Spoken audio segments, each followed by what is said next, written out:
यूं तो मजदूर टनल से बाहर निकल चुके हैं और सरकार की प्रोपेगेंडा मशीनरी और मीडिया की नजर में सब चंगा सी।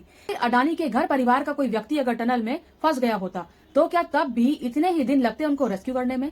जो कंपनी नवयुगा इस काम को कर रही थी वो पूरे के पूरे सीन से गायब है। आखिर उसको पर्दे के पीछे क्यों रखा गया है? 41 मजदूरों की जिंदगी सुरक्षा तैयारियों, रेस्क्यू सिस्टम की खामियों के बीच दांव पर लग जाती है। लेकिन क्या सब कुछ इतना ही सीधा, सरल और ठीक ठाक था?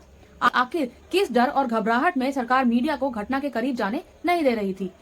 ये अमृतकाल जिम्मेदारियों से भागने का अमृतकाल है या सच्चाई को दबाने या छुपाने का अमृतकाल है? लेकिन इस देश का दुर्भाग्य कहें या बदनसीबी, जब भी देश पर आपदा आती है मोदी जी चुपके से खिसक जाते हैं। पीएम के रूप में जब देश उनकी तरफ देख रहा था तब वह मौके से नदारद होकर चुनावी मूड में टूर और भाषण में बिजी थे। जब पुलवामा में जवानों की शहादत हुई थी तब मोदी जी किसी जंगल में फोटोशूट करा रहे थे। मणिपुर में कुकी महिलाओं का रेप कर उन्हें नंगा कर भीड़ द्वारा सड़कों पर घुमाया जा रहा था तब मोदी जी ने वहां जाने के बारे में सोचा भी नहीं। गालवान में चीनी सैनिकों ने हमारे 20 बहादुर जवानों को मार डाला तब भी मोदी जी वहां नहीं गए।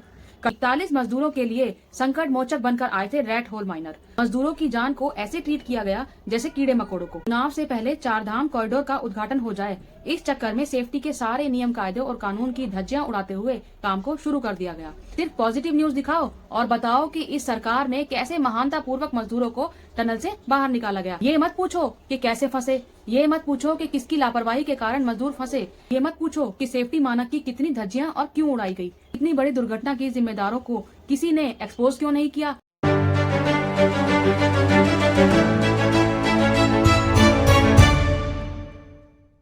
हेलो एंड वेलकम दोस्तों, मैं हूं वंदना और आप देख रहे हैं लीगल चॉइस। दोस्तों, यूं तो मजदूर टनल से बाहर निकल चुके हैं और सरकार की प्रोपेगेंडा मशीनरी और मीडिया की नजर में सब चंगा सी। लेकिन आज इसी घटना से जुड़े हुए कुछ सवाल मैं लेकर आई हूं और अपनी बात उन सवालों से ही शुरू करती हूं। क्या टनल बनाने वाली कंपनी का मालिक अगर टनल में फंसा होता, या हमारे उद्घाटन वीर या उनकी पार्टी का कोई बड़ा नेता टनल में फंस गया होता, या फिर अडानी के घर परिवार का कोई व्यक्ति अगर टनल में फंस गया होता, तो क्या तब भी इतने ही दिन लगते उनको रेस्क्यू करने में, उनको बाहर निकालने में? जो कंपनी नवयुगा इस काम को कर रही थी वो पूरे के पूरे सीन से गायब है। आखिर उसे भूमिगत क्यों रखा गया है?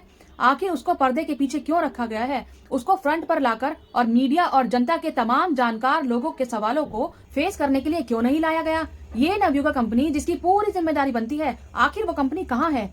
दोस्तों, जैसा कि आप जानते हैं कि 12 नवंबर के दिन एक बड़ा हादसा होता है और टनल के अंदर उत्तरकाशी में बिहार और झारखंड के 41 मजदूरों की जिंदगी सुरक्षा तैयारियों, रेस्क्यू सिस्टम की खामियों के बीच दांव पर लग जाती है। ये मेहनतकश मजदूर जो हमारे देश की प्रगति में अपनी जान जोखिम में डालकर टनल के काम में लगे हुए थे, अचानक से मलबे में फंस जाते हैं। बचाव कार्यों के बड़े बड़े दावे किए जाते हैं लेकिन रिजल्ट के नाम पर कुछ हाथ नहीं लगता।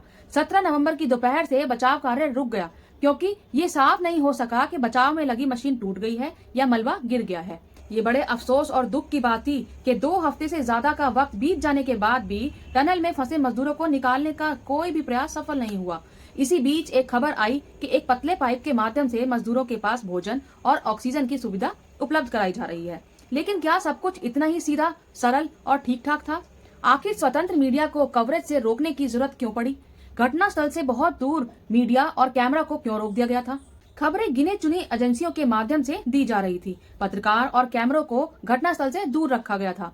फिल्टर की हुई खबरें मक्खन मलाई लगाकर एजेंसीज के माध्यम से दी जा रही थी। 1-2 अधिकारी बनी बनाई स्क्रिप्ट के साथ आते थे, एजेंसीज को 1 या 2 मिनट गिनी चुनी बातों का जवाब देकर चले जाते थे। देश दुनिया की मीडिया को डायरेक्ट ऑब्जर्व करने, खबरें देखने और बनाने का कोई मौका नहीं दिया गया था। ऐसे में सवाल है कि आखिर किस डर और घबराहट में सरकार मीडिया को घटना के करीब जाने नहीं दे रही थी? दोस्तों, यूं तो कहने के लिए देश में अमृतकाल चल रहा है, लेकिन पता नहीं ये अमृतकाल जिम्मेदारियों से भागने का अमृतकाल है या सच्चाई को दबाने या छुपाने का अमृतकाल है। किसी को कुछ भी फर्क नहीं पड़ता और ना ही मीडिया से कोई सवाल पूछने वाला है कि जिसके कंधे पर इस देश की बागडोर सौंपी गई है, वो इस टनल के भीषण हादसे में 41 मजदूरों की जिंदगी भाग्य भरोसे छोड़कर इतनी निश्चिंतता से कैसे क्रिकेट मैच देख रहा था। वो इतनी निश्चिंतता के साथ जहाज उड़ाने का नाटक कैसे कर रहा था? आपको याद होगा जब माननीय ने कश्मीर में आतंकवादियों से मुठभेड़ में शहीद हुए 2 कैप्टन समेत 5 सैनिकों की शहादत पर शोक तक नहीं व्यक्त किया था और किसी ने उनसे सवाल तक नहीं पूछा कि बताइए आपके अमृतकाल का ये हाल कैसे हुआ? जरा सोचिए, 41 मजदूर 2 हफ्तों से ज्यादा दिनों से टनल में फंसे हुए थे। अनुमान लगाइए कि इस ठंड के दिनों में कैसे रह रहे होंगे, क्या खाते होंगे, क्या पहनकर रहते होंगे, कहाँ शौच जाते होंगे, सोच कर भी रोंगटे खड़े हो जाते हैं। मगर इस विषय पर खबरें गायब हैं। पाइपलाइन डालकर मजदूरों को निकालने की हर कोशिश फेल हो चुकी थी। नए सिरे से प्रयास किए जा रहे थे, बड़ी बड़ी बातें की जा रही थी, मगर 2 हफ्ते में भी रेस्क्यू टीम का मजदूरों तक ना पहुंच पाना ये दिखाता है कि हमारी सरकार और हमारा सिस्टम काम की जगह बातें बनाने और डींगे हाँकने में सबसे आगे है। दोस्तों, देश पर जब भी कभी आपदा आती है, पक्ष विपक्ष और पूरा देश एक होकर उस आपदा से लड़ने की कोशिश करता है। लेकिन इस देश का दुर्भाग्य कहें या बदनसीबी, जब भी देश पर आपदा आती है, जनता पर मुसीबत आती है, गरीबों मजदूरों पर दुखों का पहाड़ टूटता है, नागरिकों पर विपत्तियां आती हैं, मोदी जी चुपके से खिसक जाते हैं, सामने ही नहीं आते हैं। इस टनल हादसे में एक पीएम के रूप में जब देश उनकी तरफ देख रहा था, उनकी बाट जो रहा था, तब वह मौके से नदारद होकर चुनावी मूड में टूर और भाषण में बिजी थे। पीएम का जरूरत पड़ने पर मौके से इस तरह नदारद हो जाने वाली कला से देश का गरीब, वंचित, दलित, आदिवासी, मजदूर, पीड़ित खुद को ठगा हुआ महसूस करता है। आपको याद होगा कि जब पुलवामा में जवानों की शहादत हुई थी, तब मोदी जी किसी जंगल में फोटोशूट करा रहे थे। जब मणिपुर जल रहा था, सैकड़ों लोग अपनी जान गंवा चुके थे। मणिपुर में कुकी महिलाओं का रेप कर उन्हें नंगा कर भीड़ द्वारा सड़कों पर घुमाया जा रहा था, तब मोदी जी ने वहां जाने के बारे में सोचा भी नहीं। लखीमपुर में भाजपा नेता और मंत्री का एक पुत्र किसानों के ऊपर गाड़ी चढ़ा देता है, तब भी मोदी जी देखने तक नहीं जाते। सोनभद्र में आदिवासियों की सामूहिक हत्या कर दी जाती है, लेकिन मोदी जी को कोई फर्क नहीं पड़ता और वो यहाँ भी देखने नहीं जाते। जब गालवान में चीनी सैनिकों ने हमारे 20 बहादुर जवानों को मार डाला, केरल जब बाढ़ की चपेट में तबाह हो गया, तब भी मोदी जी वहाँ नहीं गए। कठुआ, मुजफ्फरपुर, हाथरस में बेटियों का रेप हुआ, लेकिन मोदी जी वहाँ भी नहीं गए। ब्रिजभूषण के यौन शोषण और अत्याचार से पीड़ित महिला खिलाड़ी जब रोते रोते पुलिस की लात और लाठियां खाते हुए प्रदर्शन कर रहे थे, तब भी मोदी जी उन्हें देखने नहीं गए। किसानों ने दिल्ली बॉर्डर पर आंदोलन किया, 700 से ज्यादा किसान असमय काल के गाल में समा गए, तब भी मोदी जी उन्हें देखने नहीं गए। अब जब 41 मजदूर टनल में फंसकर जिंदगी और मौत से लड़ रहे थे, तब भी मोदी जी उन्हें देखने नहीं गए। खैर, हॉरिजॉन्टल ड्रेनिंग में मशीन के टूट जाने के बाद मैनुअल टनलिंग की तैयारी शुरू की गई। इसके बाद रैट होल माइनिंग का सहारा लिया जा रहा था। दोस्तों, आपको बता दूं कि उत्तराखंड के जिस सिलक्यारा टनल में 41 मजदूर फंसे हुए थे, उसका ठेका जिस company Navayuga engineering private limited के पास है, उसका स्वामित्व अडानी सेठ के पास है। इतनी बड़ी घटना के 2 हफ्ते से ज्यादा दिन बीत जाने पर भी बंदरों की तरह उछल कूद कर रहे गोदी मीडिया के किसी चैनल या पत्रकार की इतनी हिम्मत तक नहीं हुई कि अडानी सेठ की कंपनी से कम ये सवाल पूछ सके कि इतना बड़ा हादसा आखिर कैसे हुआ और इसका असली जिम्मेदार कौन है। दोस्तों, जब सारी तकनीक और प्रयास फेल हो गए, तब खुदाई के लिए रैट होल माइनिंग की तकनीक का सहारा लिया गया। रैट होल माइनिंग चूहों की तरह से की गई खुदाई को कहते हैं।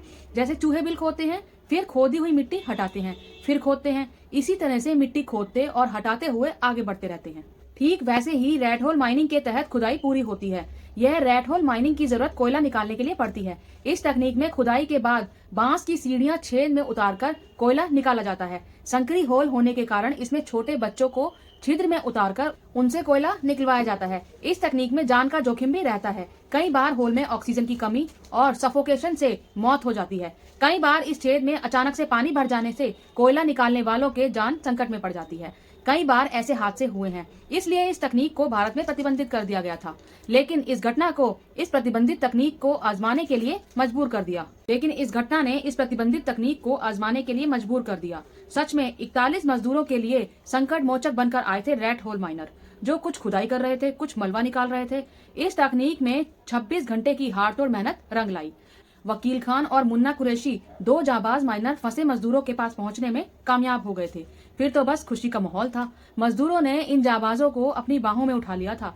रैट होल माइनिंग काम कर गई। एक प्रतिबंधित तकनीक यहाँ पर जीवनदायिनी सिद्ध हुई थी। अब सभी मजदूर सकुशल निकाल लिए गए हैं। इन मजदूरों ने 17 दिनों बाद टनल से बाहर की दुनिया के दर्शन किए हैं। जांच और इलाज के लिए इन्हें ऋषिकेश के एम्स हॉस्पिटल में एडमिट कराया गया। मजदूर टनल से बाहर निकल चुके हैं, मगर इस घटना ने कई सवाल छोड़ दिए हैं। इस तरह के जोखिम भरे काम में सबसे पहले रेस्क्यू टनल बनाई जाती है। यहाँ भी सबसे पहले रेस्क्यू टनल ही बनाया जाना था। इसका डिजाइन भी वैसे ही तैयार था, लेकिन रेस्क्यू टनल तैयार ही नहीं की गई थी। ट्रेंट केज भी टनल के अंदर बनाया जाता है ताकि खदान धसके तो मजदूर उसमें जाकर छिप सकें। ये दोनों जरूरी सेफ्टी के काम किए ही नहीं गए थे। मजदूरों की जान को ऐसे ट्रीट किया गया जैसे कीड़े मकोड़ों को। मजदूर हैं, मरते हैं तो मरने दो, ये वाली बात थी। उन्हें तो जल्दी से जल्दी टनल तैयार करनी थी। इसका उद्घाटन जल्दी से जल्दी करना था। चुनाव से पहले चारधाम कॉरिडोर का उद्घाटन हो जाए। इस चक्कर में सेफ्टी के सारे नियम कायदे और कानून की धज्जियां उड़ाते हुए काम को शुरू कर दिया गया। अब आप समझ सकते हैं कि सरकार की क्या सोच थी। उन्हें क्या फर्क पड़ेगा, अगर मर भी जाएंगे तो दे देंगे 2-4 लाख रुपए, यही बात होगी। तभी तो सेफ्टी के सारे स्टैंडर्ड्स और तौर तरीकों से समझौता किया गया। पर प्रोपेगेंडा और एक्शन तो बनता है। मजदूर टनल से बाहर निकाले जा चुके हैं। देश में चुनाव है, लोगों को ताली बजाने के काम में भी तो लगाना था।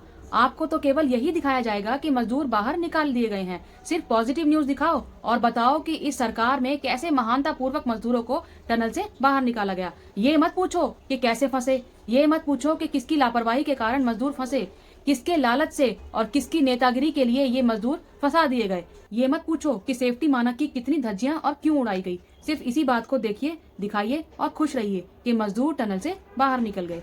क्या आपने कभी सोचा कि इतनी बड़ी दुर्घटना के जिम्मेदारों को किसी ने एक्सपोज क्यों नहीं किया? क्या भविष्य के लिए सेफ्टी के लिए कोई नियम बनाने के लिए कोई दबाव बनाया गया?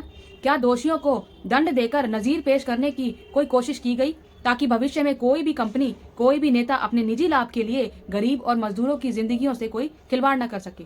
आप इस बारे में क्या सोचते हैं, अपनी राय कमेंट बॉक्स में जरूर दीजिएगा। मेरी इस वीडियो को लाइक कीजिएगा, शेयर कीजिएगा और मेरे चैनल को सब्सक्राइब जरूर कीजिएगा। जय हिंद, जय भारत।